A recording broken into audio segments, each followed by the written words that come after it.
All right, Bulls and Bears, we're back and we need to talk about the situation with all the retail closings. Well, as expected, things are getting much worse with retail closings. And in previous videos, we laid out a lot of the reasons behind it, right? One is people are in record amounts of debt, robbing Peter to pay Paul, lack of spending. If it weren't for the credit card limits that are still available for most people to go further into debt, you would have seen spending drop off of a cliff and you would have seen a huge economic downturn by now. So it's the banks and the credit card companies for now that are keeping this economy from completely imploding. I say for now because there has to be an end date for this based on just the fact that the consumers can't take out endless amounts of debt. All right, we'll talk about that later in the video. But lots of reasons why retail shops are closing down. We're going to bring up a list of over 5,000 retailers that have closed here just in the past year with some recent examples. Right? We also have rising theft. With rising poverty, you have rising theft, five-finger discount. Lots of reasons behind this, folks. But big economic problems is the bottom line here. And this was put out by Daily Mail out of the UK. And this gives us just some of the bigger ones over the past few years and past actually 1 year. This is just 1 year. So over 5,000 in 1 year. And here's the big ones. Of course, Bed Bath & Beyond. We probably know about that. Walgreens, 505 closures. Rite Aid, 470 closures. Tuesday Morning, 463 closures. CVS Pharmacy, 279 closures. What's going on with the pharmacies? 7-Eleven, 184. I'll skip that one. I'm not even sure how to say that one. Family Dollar, 141. Foot Locker, 128. Some of these went bankrupt, right? So I'll just skip over those, but you probably know. Children's Place, David's Bridal. Dollar General, not bankrupt, but closing 99 locations. Jewelry store Signet, 95. Party City, I think they went bankrupt as well. Office Depot. Big Lots, not bankrupt, but 52 closures as a discount store. Bed Bath & Body Works, 47. Save-A-Lot, the grocery store, discount grocery store. Petco, 40. Shoe City. And there's others down the list there that we won't get to that are just like 20 or 30 locations. But you get the drift here, folks. Things are accelerating in stores that people never thought would close because staples like Walmart. We have locations closing here in San Diego. Discount retail stores that people thought would never go under are going under. The 99-cent store, not even added to this list yet that we just looked at, bankrupt, right? Hundreds of locations across the United States are going to be closed, right? So what will happen here? So something that will happen is the people that are getting laid off or getting their jobs are lost because because these places are closing. They'll probably go out and get maybe a full-time job if they're lucky. Chances are, though, they're going to get a part-time job and maybe another part-time job to make up for this lost job. And that's going to be positive for the jobs numbers, right? So the administration, they could say, look at all these jobs created. We're doing an amazing job. In the meantime, the reason there's so many jobs, quote, created is because people are often losing their full-time job and they have no choice but to get a part-time job or two part-time jobs. You know what I'm saying? So we've talked about that a lot. Most of you know what's going on with that. But let's get into this here. And let's look at how much worse it's getting, right? Here's some search results just in the past few days, right? We've got St. Louis downtown trapped in, quote, doom loop, marred by empty offices, break-ins, and store closings. Folks, some cities are seeing up to 50% of their commercial office buildings empty and vacant. So now what do we have with the surge in homelessness? We've got a lot of these buildings being broken into by homeless people. In some cases, it's just hoodlums. But we have a big problem. St. Louis, of course, as this article spells out here. Macy's, another bankruptcy story, or a lot of closings anyway, selling 2 stores in Dallas. Another one here that wasn't included on that list that we just looked at, Rite Aid closing 2 Ohio stores. Of course, they're going bankrupt and they're winding those down. Family Dollar raised prices and closing stores in Florida. So more that weren't even on that list that we just looked at. So it's actually much worse than the list we just looked at. Murfreesboro, longest running consignment store, is closing its stores after 39 years. Just one location, but the point I'm bringing up here is these are just in the past couple days. You start adding these up over weeks and months, and we're going to be much worse this year than we were last year And last year it was close to a record with the over 5,000 closures. Rite Aid, 53 more stores. 99-cent stores, of course, included in here. That also, they were not included in that chart that we just looked at. So you get the point. It is much worse, actually, than we reported. And it's getting worse.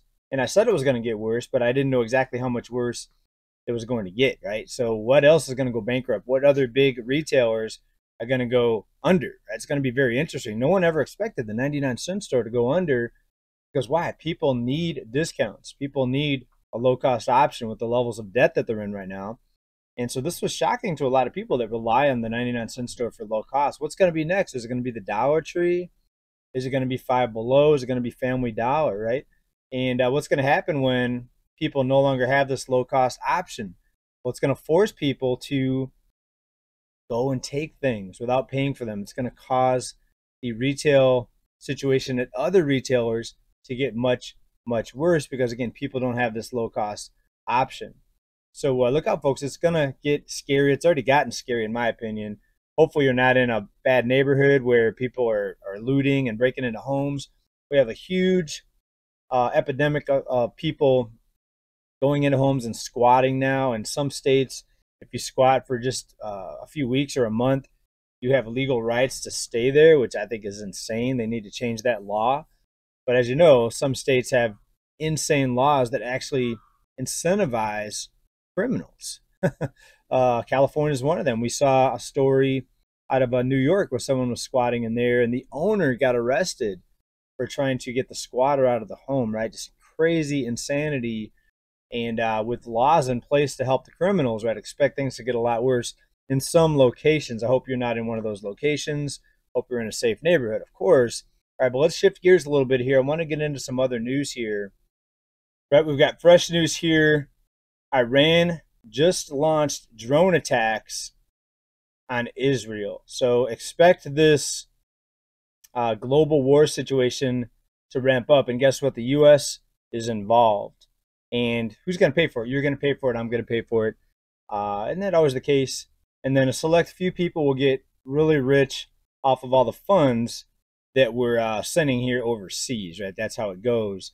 So continue to brace for more things to escalate. And I think the U.S. has a big target on our back as a country with all the conflicts that we're getting involved in, not just financially anymore, but physically, boots on the ground, so to speak, involved. We have warships that we're moving into place according to the resources I have here. And that opens up what I call risk. And when you're investing, you really want to look out for these things. I know some of you are saying, JJ, this is a financial channel. Why are you talking about these geopolitical things, wars, things like that? Because, folks, risk, right? When you have big things happen, big, scary situations like war, and especially if it comes here to the U.S. shores, that's going to be a big market sell-off. And if you've been around just for a few decades, you know that these big things, when they happen, either a huge isolated incident or widespread incidents, they cause market panic. So if you're all in or mostly in, as far as maybe the stock market right now, you might want to just be cautious is all I'm saying. Yeah, I'm still in the stock market. I'll never be all out of the stock market, but my positions right now are much lower than they've been over the past few years because of all the risks on the table, right? And we said all this was going to happen, and it's happening now. The wars are going to continue to escalate. Things are going to get worse, and I would just urge, you know, be cautious and careful. I'm not saying run to the hills, go hide under the covers, go bury your head in the sand. None of that. I'm just saying pay attention, and you might want to be risk aware with your investments, right? So again, let me know what you think about this down in comments, right? But I've got some other news I also wanted to touch on here today, but it's directly related to the topic I was just talking about, and that's being safe, being risk aware, and another billionaire actually going to a big cash position. We see a lot of the billionaires recently have sold off a lot of their stocks, have been raising cash. Out of Bloomberg here, risk of 87, that's 1987 style meltdown, sparks Ruffner's record cash bet. So another big investor in record cash. 27.6 billion UK asset managers making its biggest ever bet on cash, as shrinking U.S. liquidity boosts the possibility of a violent market reversal. Folks, another billionaire to add to the list. And this is, again, a record cash bet for this company, for this investor. And what we want to do is ask yourself, why are so many people going to cash at this time? What is going on? Well, what's going on is the risks are off the charts. Red alert right now, red flags, whatever you want to call them. Again, I would urge very, very big caution right now with your investments. And I know that probably one or two of you or a few of you are probably going to say, JJ, you've been saying this for years. No, if you go back and watch my videos, I've been saying the opposite. I've been saying they're going to kick the can down the road. $1 million, liquidity injections, click of a mouse, keep the markets propped up. But if you listen to my videos and you actually pay attention, what I've also said is when things happen that are scare events, that are bigger than the confidence that the markets are always going to be propped up, that is the time to be very cautious. And that's the time now with everything going on geopolitically, globally, militarily, right? You want to be aware at this time. And it's not just me saying that. Look at all the other evidence out there. Look at the billionaires going to cash. Look at all the retail closures. New record again this year. I'm pretty sure it's going to beat last year's record. We're only partway through April, so of course we've got a lot of time to go. But we'll see how it plays out, folks. In other words, just keep your eyes open, head on a swivel, eyes in the back of your head. Let me know what you're doing. Are you positioning? I'm going to more precious metals. I'm not buying much silver now because the price jumped back up here. What are we at today? Let me just check the numbers today here real quick. Gold, we're at $23.60. Silver, just under $28, right? So I bought most of mine when it was $10 an ounce cheaper. Still buying now, but I'm scaling back my purchases. Again, focused on cash and defensive positions right now for me. And one more thing I want to get into real quick. Year-over-year numbers now for used vehicles. Average of 14% price decline in used vehicles as inventory increases. This is out of money. And so this is another indicator, right, that demand is dropping off. And people are under some big car loan debt right now, all forms of debt, record levels of debt again right now, about 30% higher than what we were back in the financial crisis. So at some point, the consumer is going to break, maybe even before the banks break, because the banks, we know that they're being propped up, especially the big ones. Could the consumer be the breaking point for the economy? The question is how many programs will come in to rescue people. Remember, right now we still have thousands, and yes, I said thousands of programs in place to help people that are in financial distress. We've got hundreds of cities still with rent eviction moratoriums. We've got mortgage assistance programs out there right now as I speak, helping people. Right now, the big one is the VA loans and the veterans. Thousands of those borrowers fell behind. They had to get rescued. Of course, we all know about the student loan delay and now the debt forgiveness happening over with student loans. We've got tax forgiveness happening and tax extension programs happening here in San Diego and hundreds of other cities where people can't pay their taxes. So now they have to stop the late penalties and give repayment plans. And they're working with their mortgage companies. It's a big mess, folks. And what they're telling you on the business news channels, that everything's fine, that it's economy strong, consumers resilient, it's just the opposite. Right now, we've got so many rescue programs in place.